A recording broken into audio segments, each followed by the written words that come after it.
Welcome. I'm certified nutritionist Mira Calton. And I'm Dr. Jason Calton, and welcome to In Depth. This is, of course, our brand new show here on Calton Nutrition TV, where we explore the stories behind the leaders, visionaries, and innovators changing the world. Now, our guest today, which we're very excited to have on, is all of those things. She's all of those things and a little bit more. It's Alexandra Jamieson. But before we introduce you to her, we just have a few updates on the Calton Nutrition side.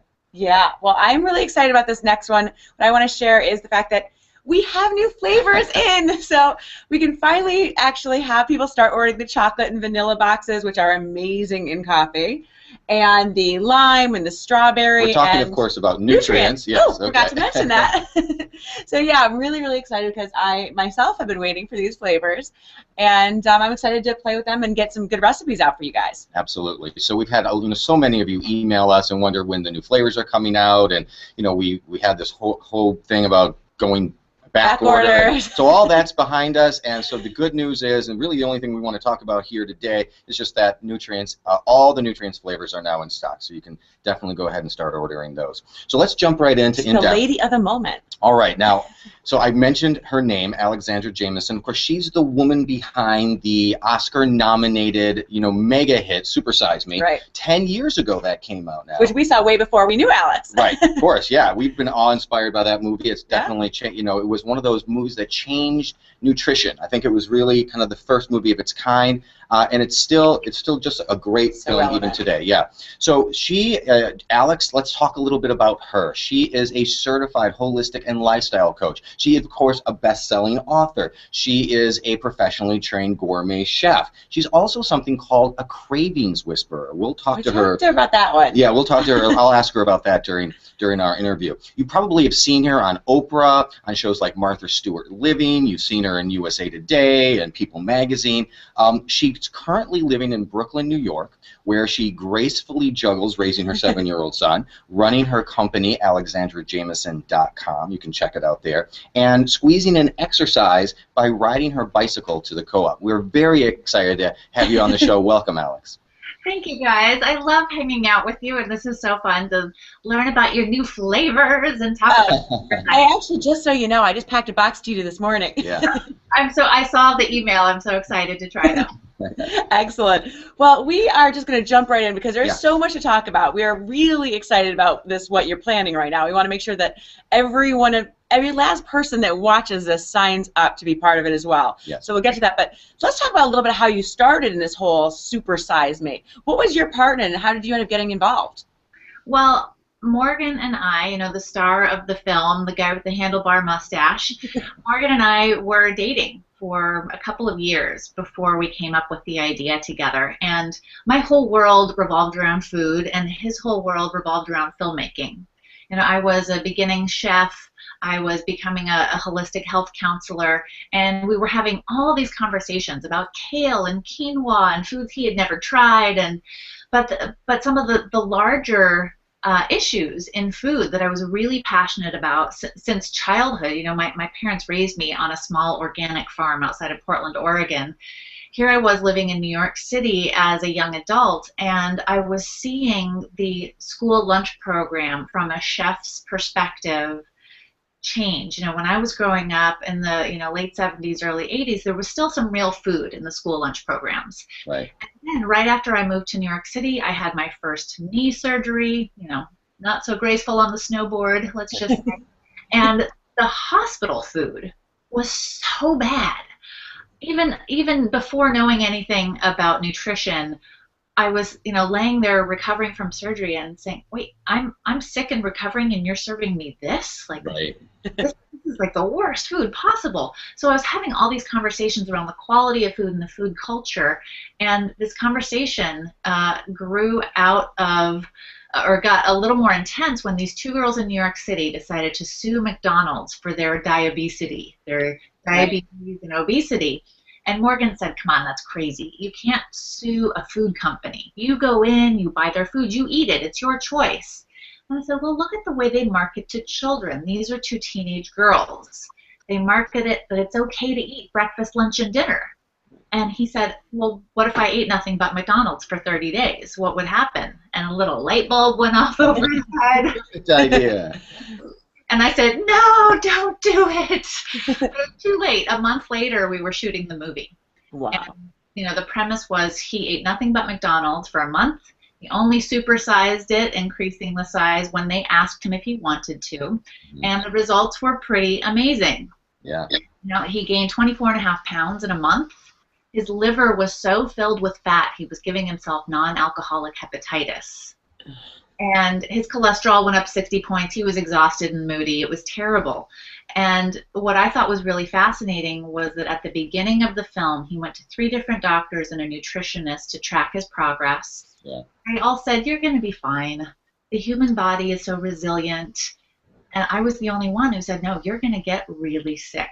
Yeah, that's what I was wondering. I was wondering, what did you think was going to happen? Because when you watch the film, it was kind of like, well, nothing's going to happen that quickly. Like you said, the body is very resilient, but you had an underlying kind of belief that it was going to make a big difference.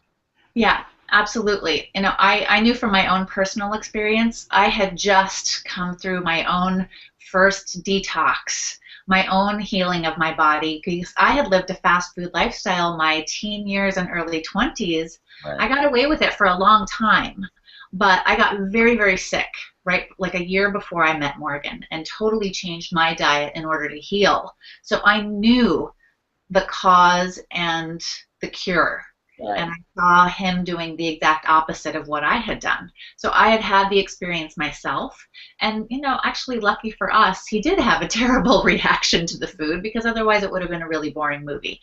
Right. But it probably wouldn't have changed the way people felt about food at all. Yeah. Right. Wouldn't have been good coming out and being like, well, nothing happened, but you gained about 2 pounds, and that's all. Looks like you could all eat it. Yeah.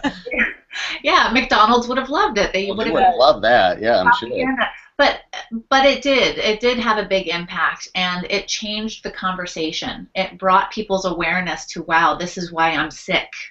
And McDonald's never once in the aftermath of the film mentioned the name of the film. They would always say it has nothing to do with that movie. Yeah. But what happened was they got rid of supersizing. They got rid of that option, which was a great step, I think. And it really put a lot of attention on this food culture and the fast food lifestyle that's hurting people. Yeah, I was just on one of the Fox shows or something. Remember when that little girl came out and she said to the head of McDonald's this past year, oh my God, why do you keep trying to advertise to us kids? Predatory. Like you're just totally predatory. And so we'll put up a link to that as well, because, the fight goes on, and that was the beginning of the whole fight, I think, bringing it to the forefront. Yeah, they didn't like very much when Mira went on there and said that McDonald's was doing that predatory marketing. They tried to defend McDonald's, It's like, it's not their fault, but, He actually had a little snippy with me. Yeah, he did. I bet he did. Well, this has been their marketing campaign and for decades. And I truly believe that that people who work for McDonald's, for any food company, they have good intentions. They don't want to believe that the product they're creating is hurting people. I truly believe that. But we know that what we eat matters in a completely new way in the last 10 years. And even though the film had a big impact, a lot has changed. Right. And that's exciting. Yes. A lot has changed. So I wanted to use this 10th anniversary as a way to reintroduce the momentum. Like, hey, let's talk about all this. Let's look at what's happening new in nutrition and fitness and the neuroscience of cravings and all these interesting things that we've learned. I mean, nutrition is like the Wild West of science. Yeah. We're always learning new things. There's so much going on at any moment, and there's so many different opinions out there. So it's very confusing and overwhelming for all of our audiences. So tell our audience right now a little bit about what you do have planned for this 10th anniversary. Great. I'm so thrilled. Now, starting on March 10th, I am doing an entire week of interviews revisiting most of the experts from the original film. So John Robbins, Dr. Neil Bernard, Marion Nessel, talking to the experts who we did interviews with in the film. Say, what impact did the film have on you and your career and, your work? But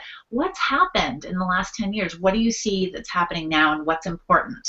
But also, 35 other incredible experts, including the two of you, who have risen in the ranks and have gotten a lot of attention, really promoting not just healthy eating and nutrition, but also this relationship that we have with food, and really trying to help people unwire the knots that are in their body, either physically or emotionally, when it comes to food. So we have 3 different incredible factors coming together in this series. I've put a little hashtag together with it. Fix food. We're gonna fix food. For this we'll be hashtagging that all over, and make sure to get the message out. And we want everyone to get really involved with this, because this really, we looked at the list of speakers, and you put together an amazing package for people. Absolutely, yeah. Yeah, so in the last 10 years, of course, Super Size Me has been an inspiration to us and has been an inspiration to millions of people around the world. In fact, it's still being used in a lot of schools to illustrate exactly the dangers of fast food, which I think is an amazing thing. Mm-hmm. Tell us a little bit about what you're seeing as far as other ways the film has impacted the world. What are some of these different experts saying, and what have you found? Yeah, well, I'm still so proud of the fact that the educational version that we created is still being used in health classes all over the United States. I mean, I meet parents to this day who say, my kid just watched your movie in school and he's decided he's not eating fast food anymore. That's amazing. That is amazing. That's great. That's incredible. It's such a great thing. And what I'm seeing is that there has been a resurgence of kind of a do-it-yourself attitude in the last 10 years. Yeah. I like to thank hipster culture a little bit, all these all these young adults who are really into like pickling and growing their own food and rooftop gardens. But that's a big aspect of this series, is focusing on what's going well. We still have a lot of problems. We still have obesity and diabetes and heart attacks and cancers of all sorts on the rise. But there is so much that's going well that we can really take inspiration from. There's people out there on the front lines, like Dr. Oz's Health Corps, like the Food Corps, like Kitchen Gardeners International. I mean, people that are going into schools and teaching kids how to grow food, how to cook food, what real food really is. Right. I have to tell you, is kind of a juxtaposition when they're learning these amazing things from the programs like Health Corps, and then they go into the cafeteria and the food is still total junk. Yeah, we worked with a public school here in Sarasota with a small group that was actually learning how to be chefs in a proper kitchen, and then we, at the same time as they were learning their chef work, they were also learning nutrition from us. And it was pretty amazing. They were in awe of the information they were getting from us. No one had ever told them any of this stuff about foods and the vitamins and minerals. They just had never learned any of that. And on top of it, it was also just really shocking how little they did know even about the foods themselves. They don't ever see these vegetables fresh. They don't ever. So this was all completely new to them. And I think the more that we can bring it into the schools, the more we can teach the kids at that level, because they're sponges. They were so excited to learn this stuff and to improve their own health through it. I mean, so many of them were all on medications already. That was another shocking thing. I would say almost every kid that we met was on numerous medications. Or somebody in their family was on medications. And I think that this is a great way to teach nutrition along with the culinary experience. Why not give them some background on nutrition and then let them go into the kitchen and do it themselves? It doesn't have to be that complicated. But when you put those two things together, these children walk away with just such, they're so happy to finally have some way in order to control their own health and to go home and tell their parents, hey, why are you feeding me this? And when it comes from the child, the parents really listen. I think sometimes we're getting it backwards, trying to educate the parent to teach the kid. I think we educate the child and they'll educate the parent. What do you think about that? Absolutely. I think that's so spot on, because what has happened is that especially adults, we have been kind of brainwashed to believe that certain kinds of, we develop, brand loyalty in a way. We've grown up eating a certain way, which may be highly processed, highly chemicalized, packaged junk foods. That's not really true food and nutritious. Whereas our kids are younger, they have a lot more energy, and they get really inspired very easily, which is great when they come to us and say, Mom, I want to, I learned this about food. We should be eating more fresh food at home. We should have salad every night. That really gets to a parent's heart and soul, and I think that's a great thing. we're very tied up. I think a lot of adults are very emotionally tied up around food, and they feel a lot of guilt around how they're eating, and they don't know how to stop if they're addicted to sugar or addicted to packaged foods. But when you can connect them with that big motivating desire to have a healthy family and help their kids do well in school and feel better, that's got some power behind it. Yeah. And if you could just take a green bean that's like fresh in the garden and like put it next to the green bean that just came out of the can and it's all wiggly and just I mean, how that's even a green bean, I'm not even sure anymore.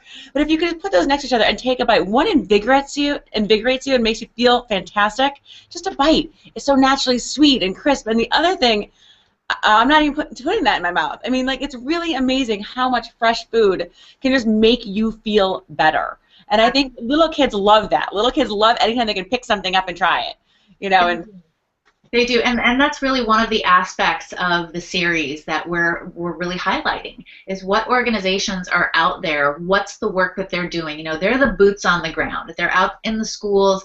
They're out teaching people how to change the food bank culture. You know, food banks in America, the current system is to take commodity foods, packaged foods, leftover stuff that hasn't sold, and give that to the people who are really in need and the working poor, when actually they need the best nutrition possible.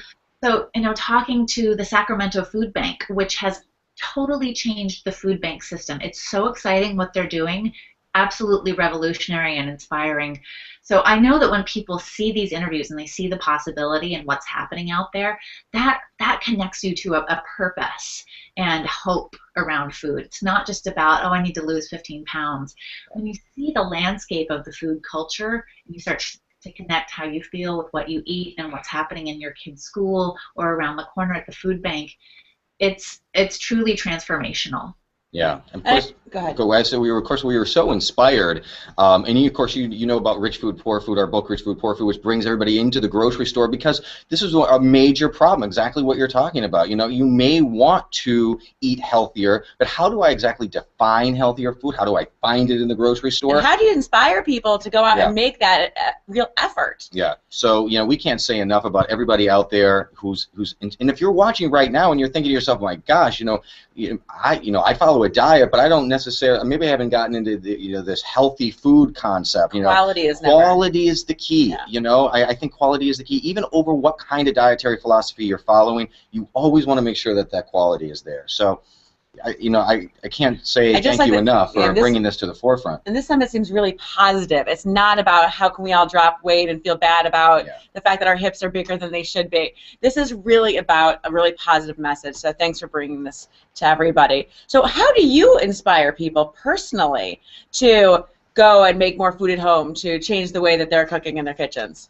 Well, that's one of I think the most exciting and easiest aspects of the Super Size Me 10-year series is that there's three aspects to it that I want to highlight. The first is we want to fix food. Well, what does that mean? The first aspect of that is to inspire and motivate people to fix more food in their home. Okay. Literally fix food. Literally fix some food. Okay. The second piece is to help people fix their relationship with food, the emotional eating, the guilt, the shame. And the last part is what we were just talking about, get inspired and educated about fixing the food culture that we live in. So that first piece, fixing more food at home, you almost cannot go wrong when you just start making more fresh food from scratch at home. Yeah. And it can be a 10-minute recipe. It can really be simple. And it is just about, as you said, looking at the ingredients that you're accustomed to and seeing what one or two changes can I make in the ingredients I'm using that my family's still going to love, that really don't cost any more than what I'm already doing, but that are going to give me a little bit more nutrition and energy and maybe actually take out some of the food sensitivities that a lot of us are handling. So it really is just those small little shifts. And if some families could just fix 2 extra meals at home rather than going to the drive-thru, 2 extra meals a week at home. Very doable. Over the course of a few months, it has a huge impact on your health, your family bonding. studies show that families that eat more together at the dinner table, they have much better relationships. The kids are less likely to get into drugs, get into bad relationships. I mean, the benefits of eating together and even fixing your food together, cooking with your family is huge, and it doesn't have to be complicated. So I've brought on a lot of some of the biggest names in food as well. We've got Candice Kumai. She's made Cook Yourself Sexy. She was on the first Top Chef season. We have Leanne from SavingDinner.com. So people who know how to inspire and get people that one little shift, one or two little shifts that can inspire you to fix more of your own food at home. That's what we're looking to do. And I think one of the things that we sometimes forget to talk about is that food fixed at home just tastes better. I mean, I don't even like going out anymore because Mira is such a good cook that the food at home just tastes, to me, amazing. And because we know it has higher micronutrient value, which is how we always say, when you're saying more nutritious or healthier for you, it's really that the food contains more vitamins and minerals and less poor food ingredients, like you were saying, things that could deter or, be somewhat dangerous to your health. Now, at the beginning of the interview, I kind of alluded to the fact that you're often called the cravings whisperer. Let's talk a little bit about that. Spill some of your secrets there. Okay. Now, I didn't actually create this term. I had two different clients, because I do personal one-on-one coaching. I had two clients call me the cravings whisperer in the same week, and I thought, well, that sounds like something. That they have something. And what that means is, well, a lot of my clients come to me to try to learn how to eat better to handle their long-standing health concerns. Either they're weight loss resistant, or they have blood sugar issues, or skin issues, or hormone imbalances, and they want to learn how to eat to fix those things. Right? They want to fix their body by fixing their food, but their relationship with food is so tied up with emotions. They know they should stop eating sugar, but they can't stop. They know what they're supposed to do, but they just can't seem to do it. They can't seem to follow through. So what I look at is, I've discovered that cravings are actually one of your best resources to learn about what it is that you want in life. It's a way to tune in to listening to your body. We get so disconnected from feeling our physical selves, and most of our emotions show up as a physical sensation. Butterflies in your stomach or nervous knots in your gut. Those are real messages from your body that something's going on. And when you can start to look at your cravings and kind of unwire, lift the veil, what is this really telling me? What is my body really asking me for? What I've found is that there's 3 root causes to all cravings. Do you want to know what those are? Yes, absolutely. So the 3 root causes to any cravings are nutritional. You may actually be lacking some nutrients, or you may be, tired, or not tired, but dehydrated. There may be something nutritional going on. It can be physical. You may be just tired, or you may actually need to move your body more or in different ways, and finding out which ways to move your bodies. And the last one is emotional. The emotional root causes to cravings can be that, that long ago food that your mom used to make for you when you were sick. Or it can be the food that has gotten you through your divorce. We attach a lot of emotion to food. So beginning that conversation of what are your cravings really telling you, that really speaks to the second part of the fixed food ideal, which is fixing our relationship with food. Wow. Well, we deal mostly with the first type, the nutritional deficiencies. We talk a lot about the crave cycle. People have watched us talk about that a lot of times. But I definitely think that there is an emotional component that a lot of people have. And I love the fact that you say what we say, which is that people aren't just lazy, and they're not just eating because they're out of control and they can't. They're eating because literally something inside them is making them eat. Right. So that's really important, and because stressing out about it doesn't help anyone. The stress actually makes it worse. So really just finding a solution using your three tips is great. Absolutely. Great. Now, food in general, there's also this whole, we're trying to fix food on the bigger level. So how do we fight these big companies? How do we fight the school system that is turning in horrible foods to the kids? Or how do we fight the predatory marketing that's still happening on the box and all that? How do we, what should somebody watching this do? Yeah. I don't see it as a fight against someone or something. I see it as let's come together and work on this as a community. That can be as a nation, it can be as your local school district. That it really does take one or two individuals to come together and say, hey, we want to work with you. We need to work with existing institutions and establishments. There's been some amazing, amazing things happening in terms of large food companies taking ingredients out of their foods because the public got together and said, we need you to take out these carcinogenic or plastics out of your food. And one of the interviews that I'll be doing is with the food babe. Yeah, you know her well. Yes, with Bonnie Hari. She's done an amazing job in just in the last several months of putting attention onto ingredients that food companies like Subway, like Chick-fil-A are using in their foods, and getting momentum of a lot of people saying, hey, we know that you're in a we're not trying to shut you down. We're trying to get you to make your food better and healthier for us. And she's been extremely successful in doing that. So her interview is going to be so inspiring to find out, how can we all work together? There's a lot of people out there that feel the same way. You don't have to do it alone. It's not overwhelming. It just takes a little bit of effort from a lot of people.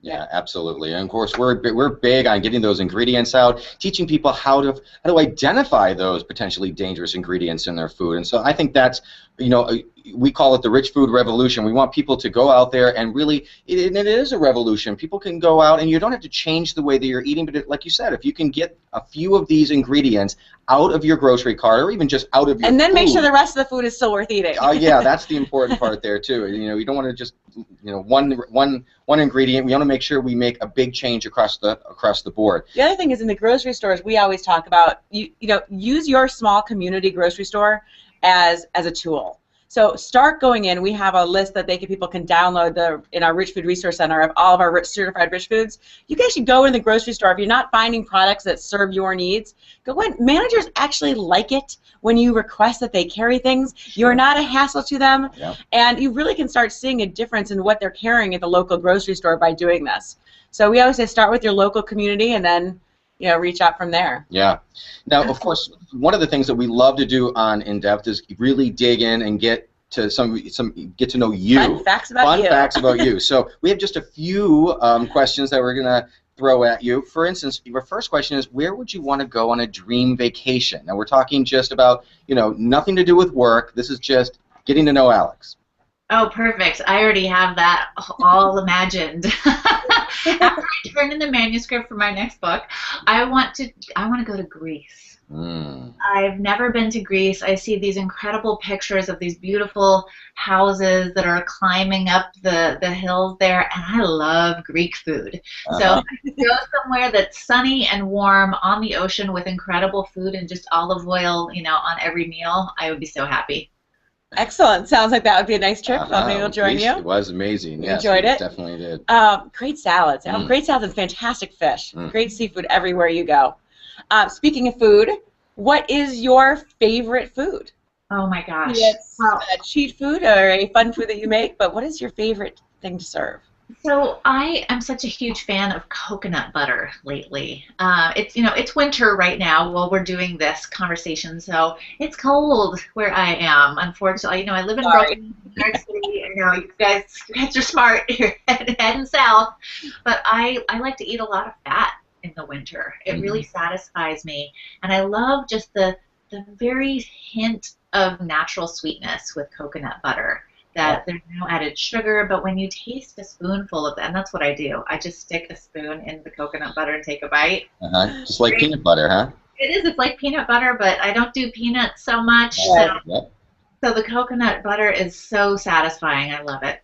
Yeah, we're big fans of coconut. Of course, with the nuts, of course, you're getting the high omega-6s, but with coconut oil, you don't have that high omega-6, and you do. It's great satisfaction. It is almost just naturally sweet. I don't know if I could put a spoonful in my mouth. We don't do it. I might have to. I'm very textural. I need something with it on. I like it on things, or it's a recipe. Alex, what's your least favorite word? Oh, my least favorite word is can't. Yeah, I think a lot of people have that as a least favorite word. Why do you hate it? Well, maybe it's actually the perfect word to tell me, because if somebody says you can't do this, I'm like, really? Let me try then. But I also hear myself say it. I hear it in my thoughts, like, oh, I can't do that, or John, who was it? Ford, who created Ford Motor Companies, said, whether you believe you can or you can't, you're right. Right. And Love that quote. The daily practice of hearing the negativity that's within all of us at some level, and just recognizing it and saying, you know what, I'm going to choose option A instead of the can't. Yeah. Lock it up in a little box, that word, and stick it away someplace, and don't have it be part of your life. That's a good way to be. Now, if you weren't doing this amazing work, helping so many people that you are currently doing, what other occupation would you have? What would you do? Oh my gosh, honestly, I can't imagine doing anything else. But I have this secret love of thrift stores. I love secondhand stores and antique shops and thrift stores and flea markets, and just imagining where the pieces came, how people use them. A good friend of mine has a prop shop where she sells secondhand things that were used in movie shoots and commercial shoots. It is so fun to just go and see, oh, this was used on Gossip Girl, or oh, this was in that movie. Like, I love that kind of stuff. Yeah, that's very great. Cool. I can see you doing that, opening up a really cool hip, Brooklyn sort of like little hipster shop. That'd be awesome. Yeah, absolutely. I'll sell my own pickles in the back. Now, of course, like you said, we're in that very, I don't want to use the word strange place, but it's a really unique place in the world of nutrition today, where we've got all these great teachers, and we have the people who are really pushing forward this new movement that's happening, that you're spearheading here with your series, Fixed Food. But at the same time, you've got so many people who just haven't gotten the message. And in the last 10 and 20 years, when nutrition's been at the forefront, nobody's really gotten a lot healthier. We still have diabetes on the rise, and we still have heart disease on the rise, and we've still got cancer on the rise. And so, what do you see? What's your hope for the future of food and health? Where do you see this going in the future? That's such a great question. I'm the eternal optimist. I have helped so many people in my own programs, and I know you both have this experience of working with people and helping them when they come to you, when they're ready. Yeah. I don't work with people who aren't really excited to make a transformation in their lives, because I'm not about preaching. I'm not about telling people that they're doing it wrong and that they're bad and that they should do it a different way. I'm excited to help people who are stepping up and saying, yeah, I'm ready. And I think more and more there are people who are saying that. That's why there's 58, maybe 50,000 different diet books every year, and why they are so popular, because people have hope.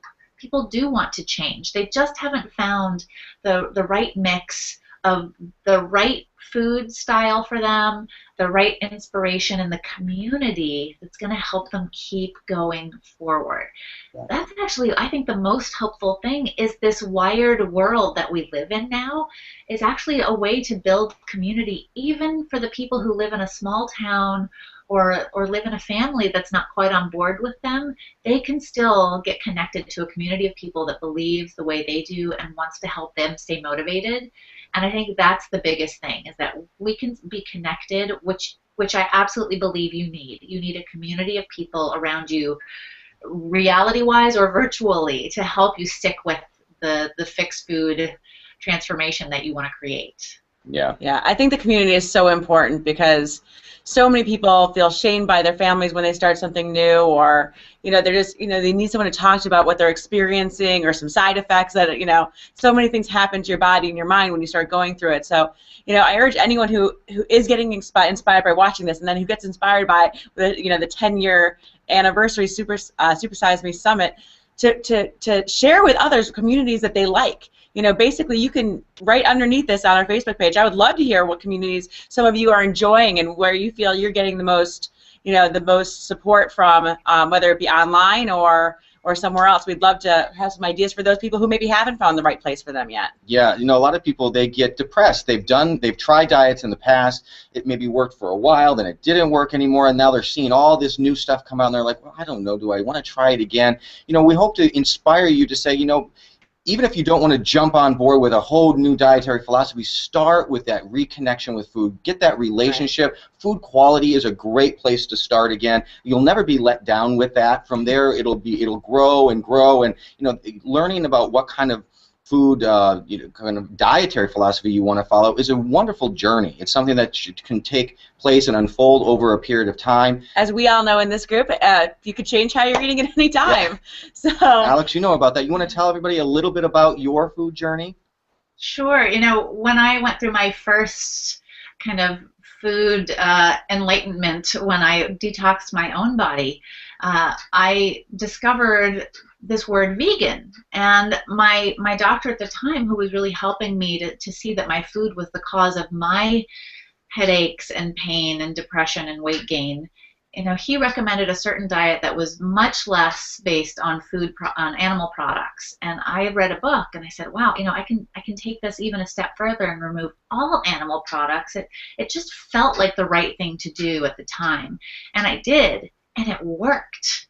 I was vegan for over a decade. Not just vegan, I became like one of the vegan experts. I wrote 3 books, Vegan Cooking for Dummies, Living Vegan for Dummies, Great American Detox, which is based on Morgan's experience and how I helped him get well after Super Size Me. And I'm still very proud of all of those books. They have great resources and recipes, all of them.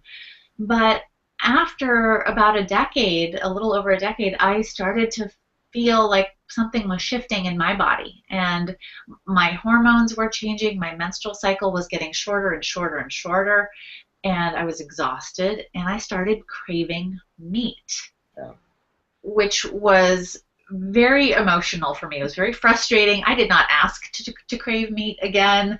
I tried everything, more sea vegetables, more nutrient. I tried everything I could within the vegan framework to heal myself, and it wasn't working. And I thought, you know what? I tell my clients and my readers to listen to their bodies, and I'm not doing it myself. Yeah. So I started eating some animal products, and it physically felt great. Emotionally, it took me a while to come to terms with the fact that this is what I needed, and to let go of the religiosity that I was holding on to with the vegan style of eating. And I feel really good. I feel really good physically and emotionally now. And it's been such an interesting transformation. When I finally came out as no longer vegan online about a year ago, the backlash was extreme. People wishing me dead, thousands of comments about what a bad person I was. And I realized this is part of the shaming food culture that we live in. Yep. So many people are afraid to start a diet and then fail at it in view of others because they're scared that they're going to be vilified or made fun of, like I was. Right. And I'm here to tell you, keep going. Be honest and true with yourself. If one diet doesn't work, it doesn't matter. You'll find the one that does. It's just a process of self-discovery. And thank goodness for people like you, the Caltons. I mean, you guys are focusing on the nutrients, the basic aspect of nutrition. And it's not about saying one diet is bad and this diet and you're a good person if you eat this way. That's not what it's about. That's actually what gets us into trouble. Right. Yeah. Well, we know that you've been this amazing journey, and we came out in support of you immediately afterwards because it just takes such courage to actually say, I also need to change. What worked for me then doesn't necessarily work for me now, and my body was crying out. And we find that, when people do listen to their own bodies, like you said, it's when real health can happen. That's when real healing happens to occur. And we're so excited to share this entire message of yours with our group. Now, you're offering a really cool cookbook also, aren't you? Yes, this is so fun. I love this. So for everyone who signs up for the 5-day Super Size Me Fixed Food series, everyone gets a free cookbook. It's the Fixed Food e-cookbook, and all of the experts and myself, and you included, have contributed a recipe or two. So there's, I think, 24 recipes in this great downloadable cookbook that you get upon joining.